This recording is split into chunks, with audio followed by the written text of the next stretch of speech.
Azamgarh times में आपका एक बार फिर से स्वागत है। आइए जानते हैं आज के सभी मुख्य समाचार, ताजा टुडे ब्रेकिंग न्यूज, फटाफट बड़ी खबरों को। उससे पहले आपने अभी तक इस वीडियो को लाइक नहीं किया है तो अभी लाइक कर दी। साथ ही आजमगढ़ के किस गली, मोहल्ले, शहर, कस्बे, गाँव से खबर को देख रही है, कमेंट बॉक्स में जरूर बताएं। आजमगढ़ में सदन में उठा युवक के चल बसने का मामला। सपा सांसद धर्मेंद्र यादव ने की 1 करोड़ रुपए मुआवजे की मांग। जी हां, आजमगढ़ लोकसभा के सांसद धर्मेंद्र यादव ने ग्राम उमरी पट्टी थाना तरवा के 22 वर्षीय दलित युवक नौजवान सनी कुमार के चल बसने की वारदात को लेकर सदन में लोकसभा में मुद्दा उठाया है। 3 दिन पूर्व तरवा थाना क्षेत्र के उमरी पट्टी के रहने वाले दलित युवक सनी कुमार पुलिस कस्टडी में चल बसे थे, जिसके बाद सियासत तेज हो गई है। आपको बता दें कि लोकसभा सदन में सपा सांसद धर्मेंद्र यादव ने आजमगढ़ के मुद्दे को उठाते हुए कहा कि देश में दलितों पर अत्याचार बढ़ रहा है। एनसीआरबी की रिपोर्ट में भी कस्टोडियन वाले मामले में उत्तर प्रदेश नंबर 1 पर है। उत्तर प्रदेश की पुलिस अपने को संविधान और कानून से ऊपर मान रही है, वह न्यायालय और ईश्वर के ऊपर होकर फैसला कर रही है। आपको बता दें कि राज्यसभा सांसद वरिष्ठ नेता रामजी लाल सुमन के घर पर हुए हमले और तोड़फोड़ के मामले को भी उठाते हुए कहा कि देश प्रदेश में दलित सुरक्षित नहीं है। 31 मार्च 2025 ईद के अवसर पर अपने लोकसभा क्षेत्र में था। घटना सुनकर हाउस पर उनके परिवार के लोगों से मिला तो वहां का दृश्य हृदय विदारक था। इस स्थिति में समाजवादी पार्टी के राष्ट्रीय अध्यक्ष के निर्देश पर मैं सरकार से मांग करता हूं कि सरकार उनके परिवार को एक व्यक्ति को सरकारी नौकरी दे, इसके साथ ही जीवन यापन के लिए 1 करोड़ रुपए की आर्थिक मदद दे। क्या भी इनकी बातों से सहमत है? कमेंट बॉक्स में जरूर बताएं। वक्फ विधेयक पर 13 घंटे लंबी चर्चा के राज्यसभा ने भी लगाई मुहर। पक्ष में पड़े 128 वोट, विपक्ष में 95। जी हाँ, बता दें कि वक्फ संशोधन विधेयक पर 13 घंटे से भी अधिक समय तक चली चर्चा के बाद देर रात 2:30 बजे के बाद राज्यसभा ने भी अपनी मुहर लगा दी है। राज्यसभा में वक्फ संशोधन विधेयक 2025 पर फैसला ध्वनि मत से नहीं बल्कि मत विभाजन से किया गया है। वोटिंग के दौरान वक्फ संशोधन विधेयक 2025 के पक्ष में 128 सांसदों और 95 सांसदों ने विपक्ष में मतदान किया है। इसके साथ ही उच्च सदन से मुसलमान वक्फ निरसन विधेयक 2024 भी पारित किया गया है। आजमगढ़ में टोल टैक्स में बढ़ोतरी के बाद रोडवेज ने भी बढ़ाया किराया। जी हां, आजमगढ़ में 1 अप्रैल से राष्ट्रीय मार्गों के साथ ही एक्सप्रेसवे पर टोल टैक्स में की गई वृद्धि का असर दिखने लगा है।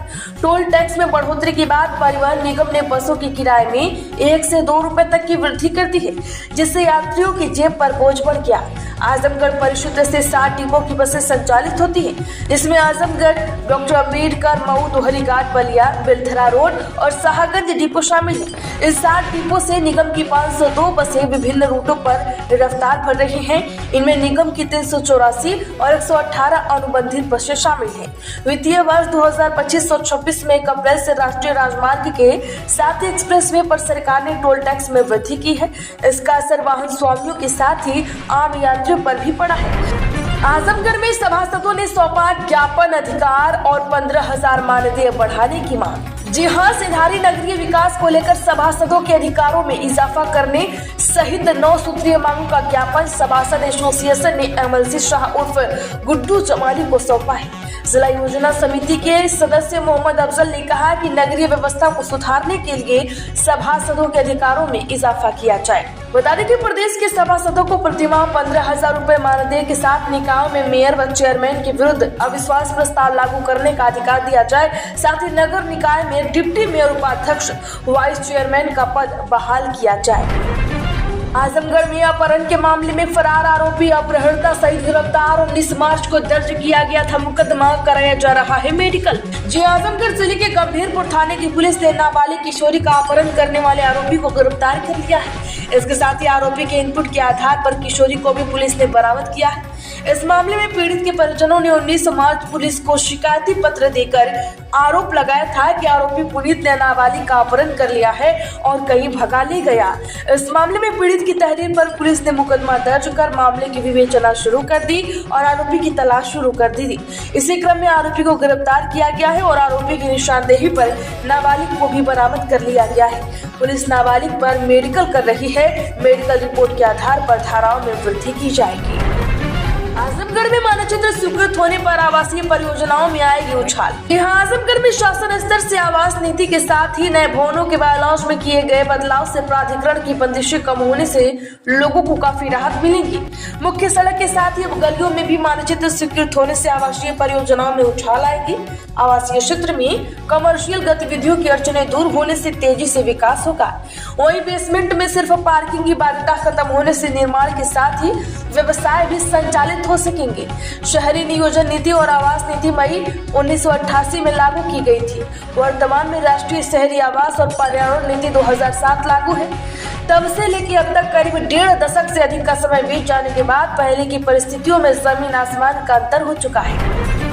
आजमगढ़ पहुंचे SC/ST आयोग के अध्यक्ष बैजनाथ रावत बोले, दुख की घड़ी में राजनीति करने की जरूरत नहीं, इंसानियत के नाते की जाएगी मदद। जी आजमगढ़ जिले में 3 दिन पूर्व तरवा थाने में पुलिस कस्टडी में दलित युवक के जाने के बाद SC/ST आयोग के अध्यक्ष बैजनाथ रावत पीड़ित परिजनों से मुलाकात कर हर संभव मदद का आश्वासन दिया है।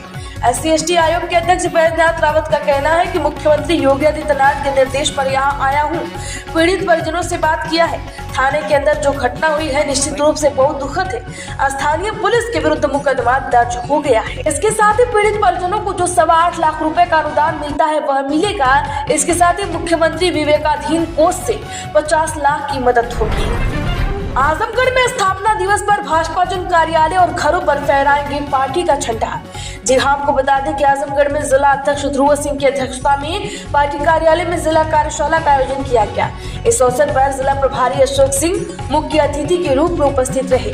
कार्यशाला में पार्टी के 45वें स्थापना दिवस और आगामी कार्यक्रमों की विस्तृत योजना तैयार की गई है।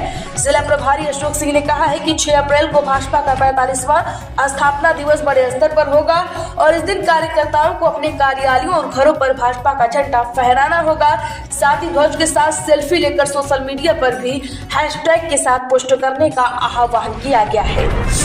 आजमगढ़ में नववर्ष पर निकाली गई शोभा यात्रा शिव पार्वती और भगवान श्री राम दरबार की निकली मनमोहक झांकियां। जी हां, आजमगढ़ जिले में चैत्र शुक्ल के अवसर पर हिंदू नववर्ष के त्योहार को ध्यान में रखते हुए आजमगढ़ दुर्गा पूजा महासमिति द्वारा शोभा यात्रा निकाली गई। ये यात्रा जिले के मुकेरीगंज गेस्ट हाउस से निकाली गई। इस शोभा यात्रा में सबसे आगे भगवान शिव पार्वती, राधे कृष्ण, श्री राम जी का पूरा परिवार, हनुमान जी, नंदी महाराज आदि बड़ी संख्या में देवी देवताओं की मनमोहक झांकियां निकाली गई। आजमगढ़ में शराब की दुकान हटाने की मांग को लेकर ग्रामीणों ने किया प्रदर्शन। जी हां, अम्बारी दीदारगंज थाना क्षेत्र के राजापुर हुब्बीगंज बाजार में स्थित देसी शराब की दुकान को हटाने की मांग को लेकर ग्रामीणों ने विरोध प्रदर्शन किया है। बता दें कि पाइंदापुर, बैरकडीह, समसपुर और राजापुर गांव की महिलाओं और पुरुषों ने शराब की दुकानों के सामने नारेबाजी करते हुए इसे तत्काल हटाने की मांग उठाई है। आजमगढ़ में प्रबंध निदेशक बोले, क्रय केंद्रों पर किसानों को कोई असुविधा न हो। जी हाँ, आपको बता दें कि आजमगढ़ में राज्य भंडारण निगम के प्रबंध निदेशक और नोडल अधिकारी ने जनपद के कई गेहूं क्रय केंद्रों का निरीक्षण किया। इस दौरान उन्होंने केंद्र प्रभारियों को आवश्यक निर्देश दिया है। इसके बाद संभागीय खाद्य नियंत्रक कार्यालय में अधिकारियों के साथ बैठक कर गेहूं खरीद की समीक्षा की। प्रबंध निदेशक ने कहा कि क्रय केंद्रों पर किसानों को कोई असुविधा नहीं होनी चाहिए। आजमगढ़ में महिला अस्पताल में 1.5 करोड़ से बन रही है मॉड्यूलर रोटी। दरअसल आजमगढ़ में जिला महिला अस्पताल में 1.5 करोड़ से मॉड्यूलर रोटी तैयार की जा रही है। यह ऑपरेशन की आधुनिक सुविधाओं से लैस होगी। ऑपरेशन के दौरान संक्रमण होने का खतरा काफी कम होगा। महिलाओं को प्रसव में सुरक्षित तरीके से कराया जाएगा। जिला महिला अस्पताल में भी सामान्य ओटी में ऑपरेशन से प्रसव कराया जाता है। यहाँ पर आधुनिक सुविधाओं का अभाव है। अस्पताल में एक माह से 270 से 300 महिलाओं का ऑपरेशन प्रसव कराया जाता है। आजमगढ़ में संध्याकालीन अदालत के प्रस्ताव का वकीलों ने किया विरोध। जगह बता दें कि संध्याकालीन अदालत के प्रस्ताव का जनपद के अधिवक्ताओं ने विरोध किया है। विरोध स्वरूप डिस्ट्रिक्ट बार एसोसिएशन एवं सेंट्रल बार एसोसिएशन के अधिवक्ता पूरे दिन न्यायिक कार्य से विरत रहे। उधर दीवानी न्यायालय अभिभाषक संघ ने भी बैठक कर संध्याकालीन अदालत का हर स्तर पर विरोध करने का निर्णय लिया है। बता दें कि इस संबंध में डिस्ट्रिक्ट बार एसोसिएशन की साधारण सभा की आपात बैठक बुलाई गई है। बैठक के अध्यक्षता संघ के अध्यक्ष अमित कुमार श्रीवास्तव और संचालन मंत्री रामनयन यादव ने किया। आजमगढ़ में जिले में धड़ल्ले से चल रहे अवैध मेडिकल हॉल, पैथोलॉजी और नर्सिंग होम सो रहा विभाग। जी हाँ, आपको बता दें कि जहानागंज क्षेत्र में अवैध रूप से संचालित हो रहे मेडिकल स्टोर, पैथोलॉजी लैब और नर्सिंग होम मरीजों की जान से खिलवाड़ कर रहे हैं। बिना किसी मान्यता और लाइसेंस के ये संस्थान खुलेआम चल रहे हैं, लेकिन प्रशासन की ओर से कोई सख्त कार्रवाई नहीं की जा रही है। आजमगढ़ में चोरों का तांडव, एक ही रात में 5 घरों को खंगाला, ताला तोड़ कर दिया घटना को अंजाम। जिला निजामाबाद के वाड़ा गांव में चोरों ने जमकर तांडव किया है। मकान का ताला तोड़कर लाखों की चोरी को अंजाम दिया। घटना से ग्रामीणों में दहशत है। जानकारी के अनुसार इस घटना में लाखों का सामान लेकर चोर चंपत हो गए। सीसीटीवी के आधार पर पुलिस इनकी तलाश कर रही है।